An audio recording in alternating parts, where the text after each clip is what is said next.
রহিম সংগ্রামী ভাই এবং বন্ধুগণ, বগুড়া এবং শেরপুরে যে নির্লজ্জ কায়দায় বিগত দিনে তারা ইলেকশন ইঞ্জিনিয়ারিং করেছে, আবার ভোট ডাকাতির মাধ্যমে বিএনপি প্রমাণ করেছে তাদের চরিত্র কিন্তু আওয়ামী লীগের চরিত্র থেকে অনেক বেশি ভয়াবহ।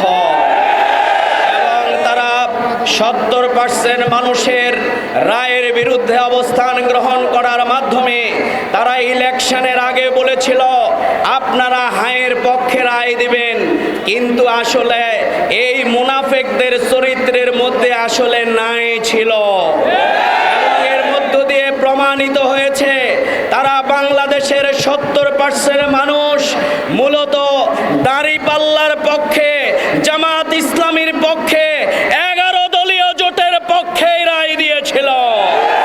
এটি আজ দিবালোকের মতো পরিষ্কার হয়ে গেছে। সুতরাং 70% মানুষের বিরুদ্ধে অবস্থান গ্রহণ করে আপনারা বেশি দিন ক্ষমতায় টিকে থাকতে পারবেন না।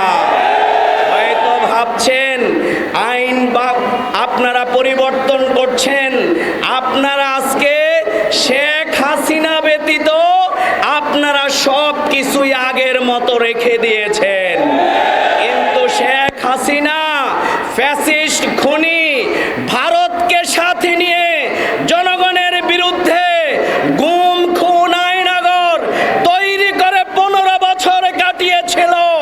আপনাদেরকে সেই সুযোগ জনগণ বাংলার মাটিতে দেবে না, দেবে না।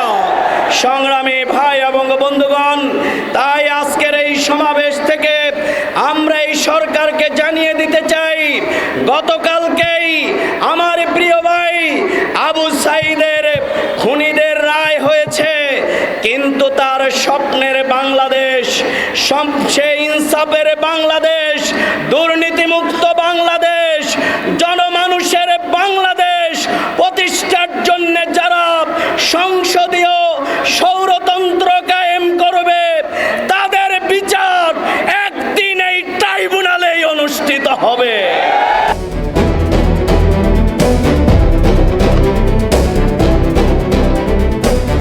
দিনাজপুর টিভি মানুষের জীবনের কথা বলে।